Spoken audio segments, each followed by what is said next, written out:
Mes chers amis, imaginez un monde encore blessé par une grande guerre, la Première Guerre mondiale. L'Europe des années 20 et 30 est un continent fragile, plein de tensions. En Allemagne, le traité de Versailles, signé en 1919, est vécu comme une terrible humiliation. Il impose de lourdes réparations financières et des pertes de territoire. Ce sentiment d'injustice va nourrir une colère profonde au sein du peuple allemand, créant un terrain fertile pour des idées extrêmes.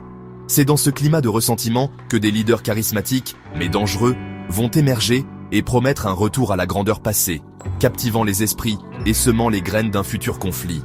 C'est dans ce contexte troublé qu'un homme, Adolf Hitler, prend le pouvoir en Allemagne en 1933. Avec son parti, le parti nazi, il promet de restaurer l'honneur de la nation. Son idéologie est basée sur la haine, le nationalisme exacerbé et l'expansion territoriale.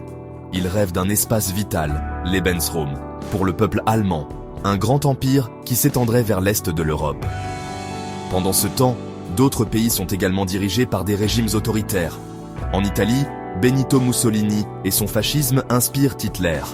Au Japon, l'empereur Hirohito est à la tête d'un empire militaire qui a des ambitions expansionnistes en Asie. Ces puissances partagent une vision du monde agressive et antidémocratique. Les autres grandes nations européennes, comme la France et le Royaume-Uni, observent cette montée des périls avec une grande inquiétude. Traumatisées par le souvenir de la Grande Guerre et ses millions de morts, elles cherchent à tout prix à éviter un nouveau bain de sang. Elles adoptent alors une politique dite d'apaisement. L'idée est de faire des concessions à Hitler pour calmer ses ambitions et préserver la paix. Par exemple, lors des accords de Munich en 1938, on lui permet d'annexer une partie de la Tchécoslovaquie. Mais cette stratégie se révèle être une terrible erreur. Loin de le calmer, elle ne fait que renforcer Hitler dans sa conviction que personne n'osera s'opposer à ses plans de conquête. Ainsi, les causes de la Seconde Guerre mondiale sont multiples et complexes, comme les pièces d'un sombre puzzle. Il y a d'abord l'humiliation du traité de Versailles, qui a créé un désir de revanche en Allemagne. Ensuite, la crise économique de 1929 a plongé le monde dans la misère, favorisant la montée des extrémismes. Il y a aussi l'ambition démesurée des régimes totalitaires en Allemagne, en Italie et au Japon. Et enfin, l'échec de la politique d'apaisement menée par les démocraties, qui a laissé le champ libre à l'agression. Tous ces éléments, mis bout à bout, vont conduire l'Europe et le monde entier au bord du gouffre, vers la guerre la plus dévastatrice de l'histoire de l'humanité. Le 1er septembre 1939, le point de non-retour est atteint. L'Allemagne nazie envahit la Pologne. C'est l'étincelle qui met le feu aux poudres. Hitler utilise une nouvelle tactique militaire redoutable, la Blitzkrieg ou guerre éclair. Elle combine des attaques rapides de chars d'assaut, les fameux Panzers, et des bombardements aériens massifs pour percer les défenses ennemies et semer la panique. La Pologne est submergée en quelques semaines seulement. Face à cette agression flagrante, la France et le Royaume-Uni ne peuvent plus rester passifs. Le 3 septembre 1939, ils déclarent la guerre à l'Allemagne. La Seconde Guerre mondiale a officiellement commencé, plongeant le continent dans les ténèbres pour 6 longues années. Deux grandes alliances vont alors s'affronter. D'un côté, nous avons les puissances de l'Axe. Ce sont principalement l'Allemagne nazie d'Adolf Hitler, l'Italie fasciste de Benito Mussolini et l'Empire du Japon.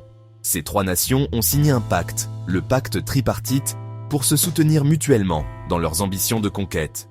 Elles partagent une idéologie totalitaire, militariste et expansionniste. Leur but est de dominer leurs continents respectifs et de remodeler l'ordre mondial selon leurs propres règles, en écrasant les démocraties et en soumettant les peuples qu'ils jugent inférieurs. C'est une alliance fondée sur la force brute et la volonté de puissance.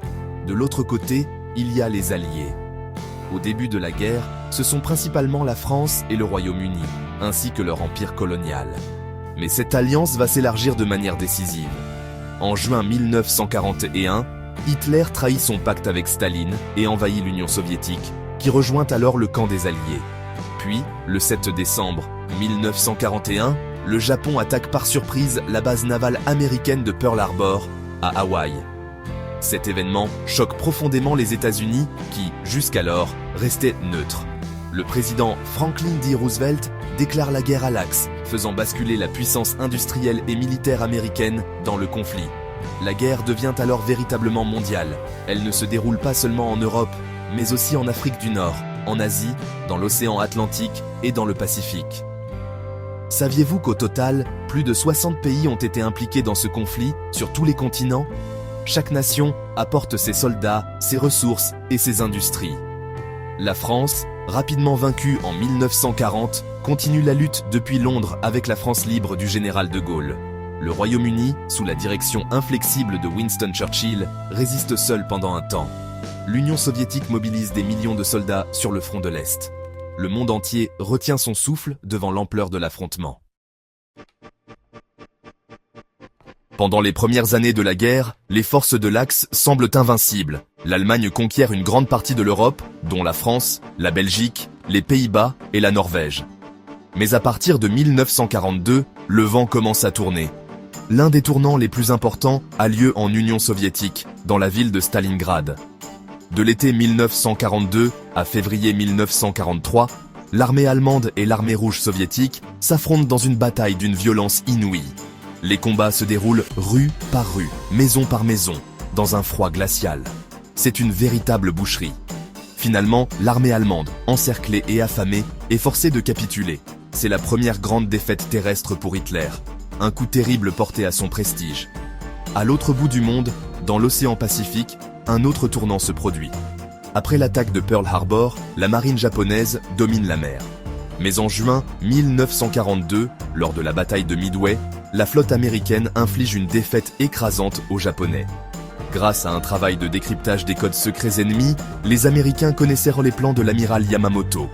Ils réussissent à couler 4 porte-avions japonais, le cœur de leur flotte. Cette victoire stoppe net l'avancée japonaise dans le Pacifique et permet aux États-Unis de commencer une longue et difficile reconquête, île par île, en direction du Japon. La machine de guerre américaine est désormais lancée à pleine puissance. En Europe, les Alliés préparant la plus grande opération militaire de tous les temps pour libérer la France. C'est l'opération Overlord. Le 6 juin 1944, connu sous le nom de D-Day ou Jour J, des milliers de navires traversent la Manche et débarquent plus de 150 000 soldats américains, britanniques, canadiens et français sur les plages de Normandie. Malgré une résistance allemande féroce, notamment sur la plage d'Omaha Beach, les Alliés réussissent à établir une tête de pont. C'est le début de la fin pour le régime nazi en Europe de l'Ouest. Paris sera libéré en août 1944 et les armées alliées progresseront ensuite vers l'Allemagne. La guerre en Europe prend fin en mai 1945. Les armées alliées, venant de l'Ouest, et l'armée soviétique, venant de l'Est, font leur jonction en Allemagne.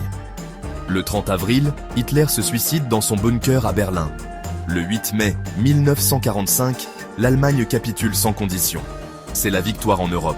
Mais la guerre continue dans le Pacifique, où le Japon refuse de se rendre. Pour mettre fin au conflit et éviter une invasion coûteuse en vies humaines, le président américain Harry Truman prend une décision terrible, l'utilisation de l'arme atomique. En août 1945, 2 bombes atomiques sont larguées sur les villes d'Hiroshima et de Nagasaki, provoquant une destruction sans précédent. Le Japon capitule le 2 septembre 1945. La Seconde Guerre mondiale est enfin terminée. Cette période sombre a aussi vu émerger des figures historiques exceptionnelles dont le courage et la détermination ont changé le cours de l'histoire. Au Royaume-Uni, Winston Churchill est devenu le symbole de la résistance acharnée. Avec ses discours puissants et son fameux signe fait de la victoire, il a su redonner espoir à son peuple pendant les heures les plus sombres, notamment lors de la bataille d'Angleterre. En France, alors que le pays est occupé, le général Charles de Gaulle refuse la défaite. Depuis Londres, le 18 juin 1940, il lance un appel à la radio pour que les Français continuent le combat. Il devient le chef de la France libre et incarne l'esprit de la résistance. Aux États-Unis, le président Franklin D. Roosevelt a sorti son pays de l'isolationnisme pour en faire l'arsenal des démocraties, fournissant une aide matérielle cruciale aux Alliés avant même d'entrer en guerre. De l'autre côté, en Union soviétique, Joseph Staline a dirigé son pays avec une poigne de fer, mobilisant toutes les ressources de la nation pour repousser l'invasion nazie sur le front de l'Est au prix de sacrifices humains effroyables. Ces leaders, avec leur personnalité complexe et leurs décisions parfois controversées, ont façonné le destin du monde et sont devenus des figures incontournables des livres d'histoire. Leur influence se fait sentir encore aujourd'hui. Les conséquences de la guerre sont immenses et bouleversent le monde entier. Le bilan humain est catastrophique, avec plus de 60 millions de morts, majoritairement des civils. Des villes entières sont en ruine. L'Europe est dévastée et perd son rôle de leader mondial au profit de deux nouvelles superpuissances, les États-Unis et l'Union soviétique. C'est le début d'une nouvelle ère de tension, la guerre froide. La guerre révèle aussi l'horreur absolue de la Shoah, le génocide systématique de 6 millions de juifs par les nazis. Pour que de tels crimes ne se reproduisent jamais, le monde crée de nouvelles institutions internationales comme l'Organisation des Nations Unies, dont le but est de maintenir la paix et la sécurité. Aujourd'hui encore, plus de 80 ans après son commencement, il est essentiel de se souvenir de la Seconde Guerre mondiale. Se souvenir, ce n'est pas seulement apprendre des dates et des noms. C'est comprendre comment la haine, l'intolérance et le nationalisme peuvent mener aux pires catastrophes. C'est rendre hommage au courage de ceux qui se sont battus pour la liberté, qu'ils soient soldats sur les champs de bataille ou résistants dans l'ombre. C'est aussi ne jamais oublier les victimes innocentes de la barbarie. En gardant vivante la mémoire de cette période, nous nous donnons les moyens de construire un avenir de paix, de tolérance et de respect entre les peuples. Car, comme le dit l'adage, un peuple qui oublie son passé est condamné à le revivre.